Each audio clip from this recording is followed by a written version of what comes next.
Hey everybody, welcome to Obscurities in Miniature. It is a Friday, and just like the Fridays that came before this one, it's time that I bring you another obscurity in literature. And this is quite a new obscurity because it literally just shipped out a few days ago and already ended up on my doorstep. And I absolutely had to read this as soon as I got it. And that is Moonray by Brandon Graham, and I'm going to butcher that name, but I'm pretty sure it's Churcho Penalta. The X's in Spanish always get me. But this is book one of his new series. And I just immediately, sight unseen, this was on Kickstarter. Living the Line was the publisher of this, and I gotta say, for my first book from this publisher, I am quite impressed and intrigued with some of the other stuff that they've been putting out, so I'm absolutely going to be keeping my eyes on what they've got coming, besides, obviously, book two and any other subsequent books. But I saw this, the artwork for the cover, and I was like, I don't even care what it's about. This just looks totally up my alley. We've got weird post-human things and bizarre landscapes, crazy architecture, that very clean line that would have made, Mobius proud. Man, I mean, I swear, Brandon Graham's got to be channeling some serious Jean Giraud doing this book. I just, everything about it. And so, first off, the first thing, besides the fact that it's in hardcover, that caught my eyes was the fact that it's a bit larger than a lot of the other books of Graham's. You can see here, just using Prophet from Image as an example, and one of his more recent books, Rain Like Hammers. Again, you can see nice increase in size, and I feel like that absolutely does this book every favor possible. But the first thing that really caught my attention, besides just that really clean line going on, are the colors. The colors in this book pop, and just the unique, bizarre, post-human evolutionary stuff they've got going on in that very 70s Metal Hurlant style. It absolutely does it justice, and I'm pretty sure this is one of Churcho's pieces here, but the colors, the artwork, and these are obviously labels of various places that I'm assuming the story is going to take place, and even if it doesn't, it just kind of sets the tone, and it's got a matching piece in the back.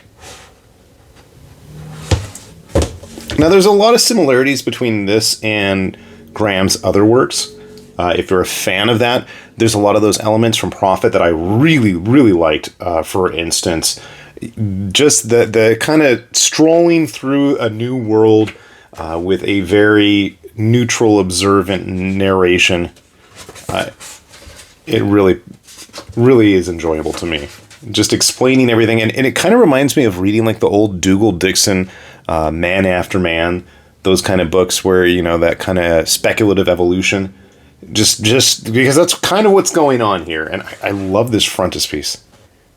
I almost would have preferred that they do a poster of this. The colors are really intriguing.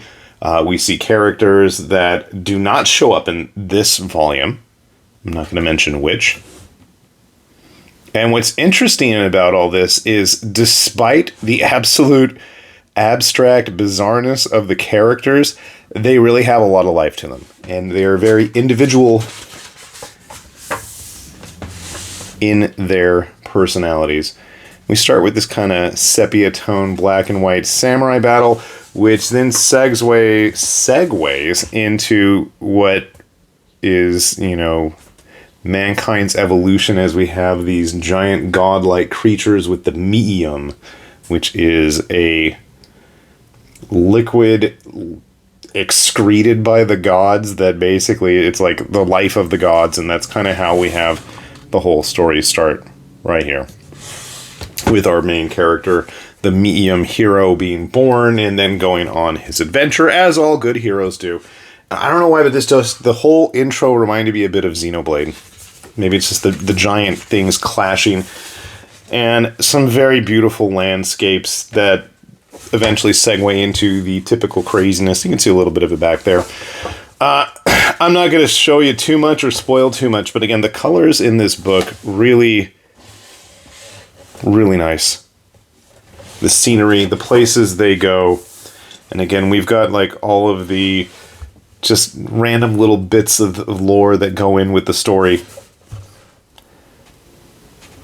Fun stuff. Somewhere they have like, oh, and here's one of the cool things is we have all these pieces throughout the book, similar to what we saw in Prophet with the strike file. And I mean, there were bits of this in like King City and multiple warheads as well. Just kind of little tidbits of world building information. We've got the main gods and goddesses that are going to be part of this story.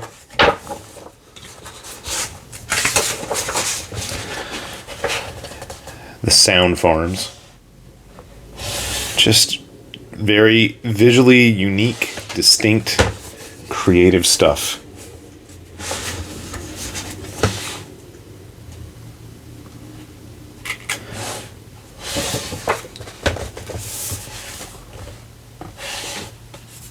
I don't know how this was originally serialized, because the chapters that are included do have that feel of serialization, like floppy issues.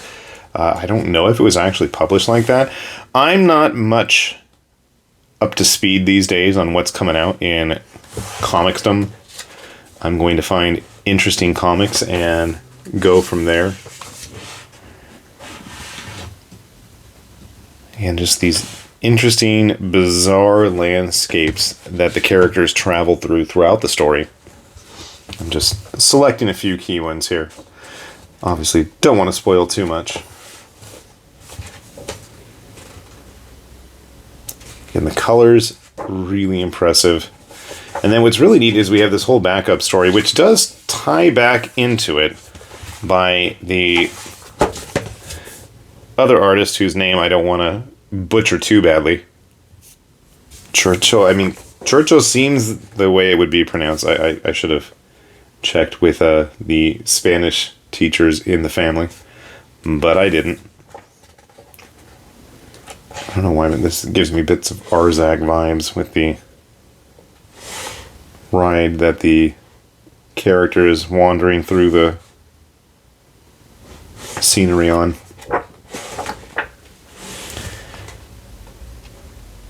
You could tell they were having fun with it. Have a big battle. Things happen. I'm not going to spoil it. But I got to say, I am intrigued enough with the whole journey. They end up in this living spaceship type thing, going up against a religious cult of things. I forget what the name. The main race of things that live on the planet are named after the planet. And anyway, they have this group called the Hive, which are this cult-like entity that are fighting against them and butchering everything that's different or doesn't believe in what they like, and kind of going from there with the story. The heroes get swords, the heroes have training, and I feel like there's a lot more that's going to happen. And again, there are some characters that show up here in this front intro page that we have not seen yet, which is kind of interesting. Considering how quickly this came out after the Kickstarter to get it funded and published in hardcover, I mean, it was a super fast turnaround. I'm honestly wondering how much of the second book is even already finished. It wouldn't surprise me if a good chunk. It was really quick. Also, it's really quick, as at least as of the time of me filming this, I see that there's already pre-orders available up on Amazon, which I will put a link to. And I'm going to put a link to Living the Lines webpage as well, if you guys want to check out some of their other books, because I do see some interesting things that, if I ever get permission to go spending money on things of my own again, I went a little wild over the summer, I guess. No, not that bad, but the joys of having teenage children that want to do everything under the sun unfortunately sucks up funds for fun stuff for YouTube at times. But anyways, I'm totally rambling. Do check those out, and absolutely we'll be seeing some more of this should we get those new volumes in the relatively near future. And if you want to see more videos like this, I do post book stuff on Friday, every Friday. Whether people want to watch it or not, I'm just going to post it because I like looking at stuff, and I'm going to point people in the right direction of funky things. So if that sounds like something you want to see, I guess this is like one of those times, because my wife keeps telling me, you got to plug your channel more. All right, so I guess I will acquiesce to her desire. And yes, hit that subscribe button. I mean, I'm pretty good about those, at least.